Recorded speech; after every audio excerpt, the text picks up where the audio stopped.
Cheers to the very first clan battle of 2018, now set in the record books in the archives of Transformers Fall Cybertron. And between both clans, I do ish a truly good game that happened upon us today, for this afternoon of proceedings. I'm going to get ready here to try to wrap up most of my documentations regarding the clan battle while I am here, and then I will make my way back over to PlayStation 4 in order to set myself up to start into Digimon World Online. I have heard enough. Alright, so meanwhile, before we get to the conclusion of the clan battle, let us start back at the very beginning. Now, for earlier that afternoon, around the 12:31 o'clock Eastern time frame, 12:30 Pacific time frame, this was originally supposed to be the clan battle date set this Saturday for the returning match for Ancient Cybertronian Warriors New Era, New ACW, which was a match led by current commanders Commando 9537 and Faninja 157. Faninja with numbers, Commando with numbers.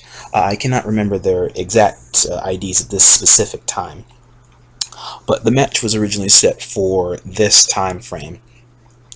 And with a number of pending things that had transpired that had set back the actual general series of progressions in completing or starting into the opening round gambit of said clan battle, it was set to do this at another point in time in finality of arranging the clan battle. Amidst this, Stephen Lee also had his tryout for T.A.C.T, as I originally had promised him from a ways back, because as this was originally signed on, him and Aswin both had signed on to officially try to have a tryout session for T.A.C.T. This did not completely go through, as there was things that were going on IRL between the both of them, and so Aswin's session had to pull away or pull back out of the limelight. I'm not entirely sure how that did progress. Meanwhile, Stephen Lee did want to inquire this, as at that point it did seem like his perspective on T.A.C.T had changed after all this time from where it originally was once upon a time, and why he spent a great deal of time originally declining wanting to have any affiliation to do with T.A.C.T as the better of his friends once upon a time all have. With barring Dodo and Malshki, the majority of Stefan's old acquaintances are actually former T.A.C.T players once upon a time. And so I sought to give him this chance in the ACW and T.A.C.T clan battle, but it was not meant to be, as him and Cyzax got into a rather unnecessary argument that he chose to instigate rather than trying to more appropriately put differences aside in order to accomplish a commonly sought objective in seeing a victory through for our team. And through this needless confusion that was there, I wasn't going to try to lose 2 or 3 members amidst this that were just going to walk away all of a sudden, and me trying to give him his chance in doing this. Well, I wanted to be fair about giving him his chance in playing for T.A.C.T, or representing T.A.C.T respectfully. That way I can decide whether or not he's going to be a T.A.C T player or not. I cannot, in good justice, allow it to continue if ignorance is going to stop the general progression of common sense that will come in general gameplay between a team or teams. In addition to this, the deciding factor that forced me to give Stefan the boot from the T.A.C barracks, or almost from T.A.C barracks, just the boot in general, was the facet of point 1, challenging my star player, Cyzax, when you don't contradict what it is that she's saying or how she chooses to say things. And 2, challenging the authority of the clan leader. Those 2 mistakes are where you messed up at. Because 1, I'm not going to let a whole bunch of stupid dumb shit between differences with you and my key player get in the way of the whole group's general succession in trying to have fun, where she is willing to put her differences aside with you, and you somehow are not over something petty. No, that's not how this works. And 2, to challenge my authority, the commander of T.A.C.T, You challenge my authority, the one who's even trying to condone the opportunity for you to even play in the clan battle in general, and you challenge it. No, you don't do that. You have to keep in mind that I'm the one that decides whether or not you even play or not, or if you're even worthy in being on my team, regardless of stature, or illusionary stature as it is. I can't work with that. And I didn't want to force T.A.C.T to feel like they had to put on a front in order to work with it, or make them uncomfortable unnecessarily when I can just remove the toxic altogether. And we just go on about our business like what we've been doing. But I did want to have it go on record that I did seek to wholeheartedly give Stephen Lee 2010 a sincere chance to be a part of a clan, in case there were past opportunities that may have been botched due to a misunderstanding or general confusion or a lack of care or concern. And it is how it is, and so the end result is how it was, and so we will all move on. Starting here into my review of the clan battle, here is Capture the Flag, which was the first and opening round of the segment.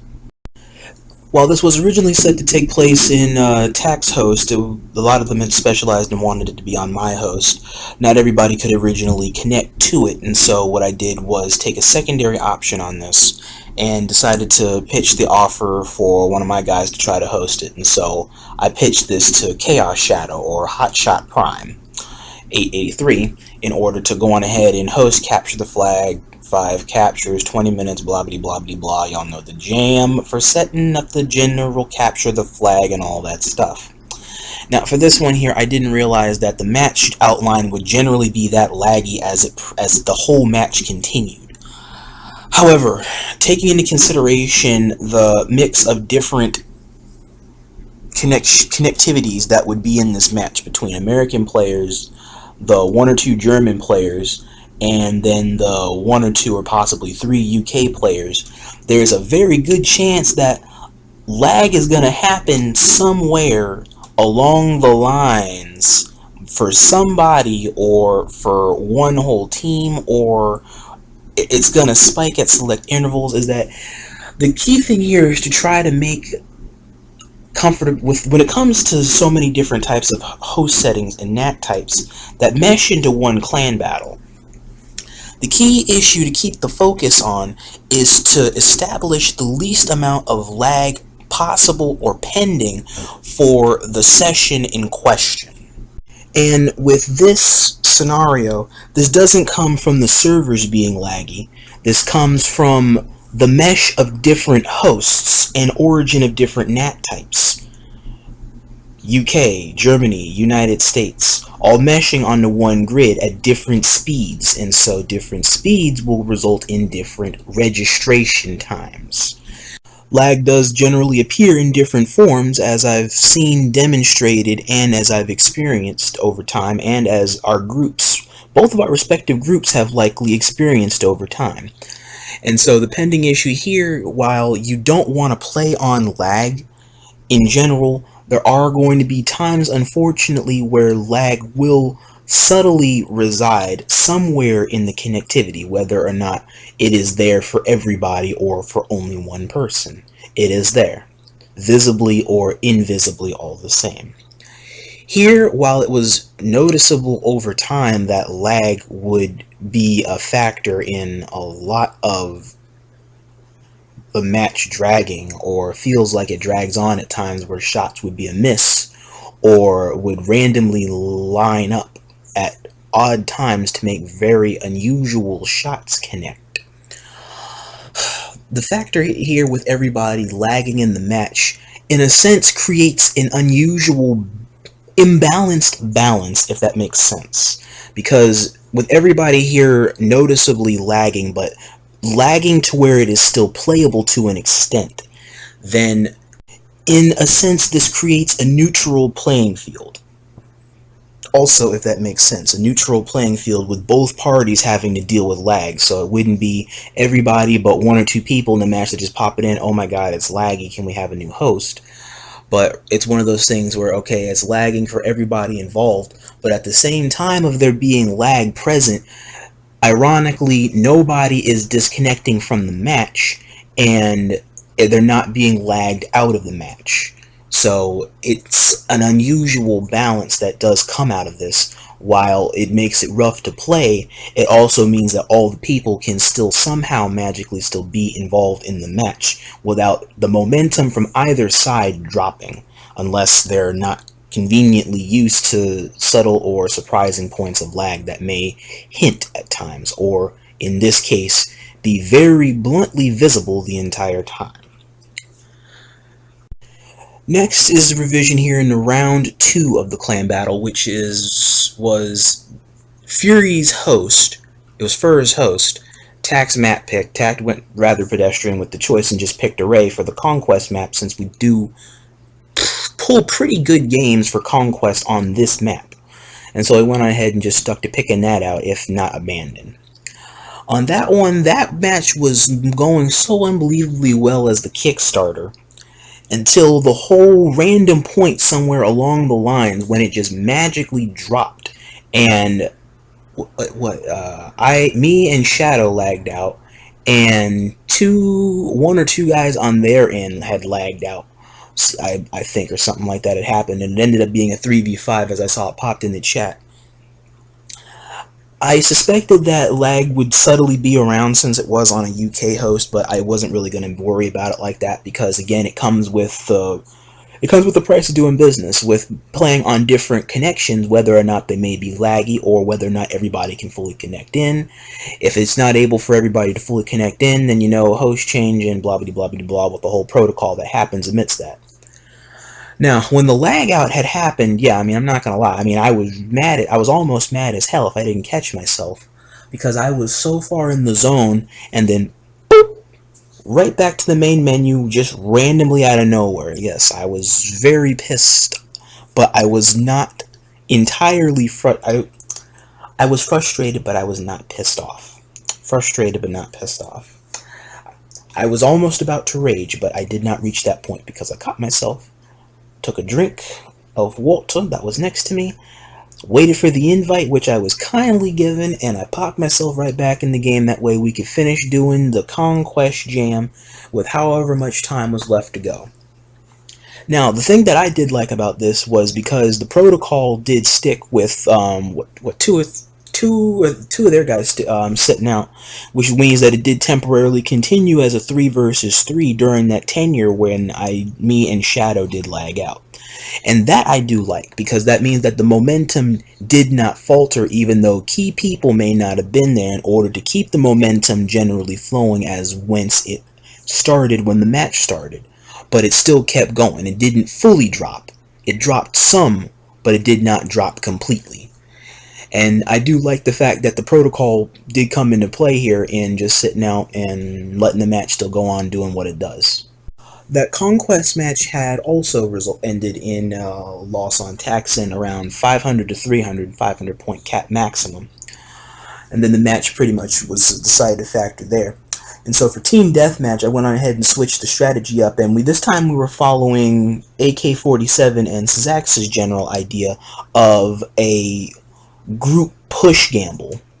And this was one of the newer outlines that we had tested during a prior TAC practice. And so for this one, AK, rather than being a sentry scientist, for the first time in a clan battle actually played as the medic, and did astronomically well as the medic role, because it was the very first time I had seen something like that, and it was pulled off to the T, like perfectly. With that role being filled with the medic, the destroyer, and the Titan frame, I believe, since it was all basically just a heavy-duty showdown. For that one, I decided to challenge myself by not taking the destroyer frame, since the destroyer frame would likely be taken by everybody else, and since they would not take a scout frame, I went on ahead and just put together a scout class outline that I was going to see if I could borrow from MZ, but put my own specific twist on it, and see if I can try and make that bad boy sing in trying to be a highly aggressive scout. Because even in a very highly competitive outline like that, because the team deathmatch was so intense, I could still say that I run a pretty confident scout if I need to. I can be confident enough to play a scout in a highly aggressive outline like that where you can potentially be two-shotted point blank. I'd be the one that just walks in there and just Leroy Jenkins the whole thing with lights out and let's go. That one started out really well as the whole premise of AK-47's plan in utilizing teamwork and sticking together and playing off of each other's strengths and weaknesses worked to a huge gain as we were able to get the lead right out of the gate and systematically hold the lead for the majority of the whole team deathmatch session up until Pro Skills and Gunners made the double push and were continually pressing it back and forth until they were able to tie the score and then pass us, which then forced us to try to push back to get the lead back, which we did temporarily ascertain before they pushed back, and then out of nowhere, right at the last second, they get 3 kills back to back to back to back. Done deal, end of team deathmatch. And it was like, holy crap, it was easily the most aggressive, most intense, and the highlight of the entire clan battle of T.A.C.T versus xFuRiOuS is the team deathmatch portion right there, because the match right there was so intense and it was so closely fought. Like, it was literally anybody's game. And those are the type of clan battles that produce a whole lot of really great scenarios that can happen, and it's where the strong get stronger, because it goes back to the building blocks of good, genuine, competitive, friendly competitive gameplay. And that's the source of where good competition still needs to derive from, and still continue to inspire the whole clan battling scene and how to really make good friendly competition that can be as intense as hell.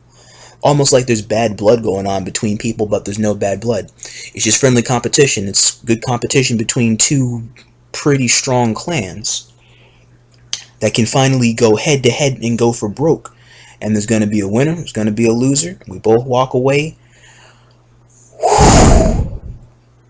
with that feeling of satisfaction, you know? It's one of those feelings where you walk away from a very well fought clan battle, win or lose. And it's like, when can we do this again? When can we fight again? Because a clan battle like that is definitely what we need to have. And the funny part about this, and then this will close my segment for my revision of the clan battle, is that, you know, this was the whole thing with T.A.C.T and xFuRiOuS actually came up last second to try and put this together in order to try and bring a good afternoon to a head, because since we were supposed to have the ACW thing, and there was like a whole 1-2 hour slot for an afternoon setting that was just sitting right here. It's like, you know, why let it go to waste, since their clan's online right now, because we're still in good setting on UK time, and a lot of us US players are still online right now, and a lot of T.A.C.T is ironically on at this time, and so let's make this happen. Once upon a time, before the whole tournament was set for the end of 2017, while we didn't get a chance to get to them after the whole thing with Global Elite Fighters, there was originally a time once upon a time when T.A.C.T was set to try to fight xFuRiOuS, but we never had a chance to settle into it because of a lot of in real life affairs that had happened at that time. And so it's interesting that 3-4 months later, that clan battle that we originally had pitched, that we were trying to prepare for but didn't prepare for, happened on the fly and made a really amazing end result happen out of that. It's just very fascinating, you know? Anywho, this is going to wrap up my synopsis regarding the clan battle. Y'all have a good one. Enjoy the clan battle as we did. Furs, good freaking game. I look forward to a good time in the future when xFuRiOuS and T.A.C.T can lock up in battle once more. Until next time, my friends, and viewers all the same. And as always, till all are one.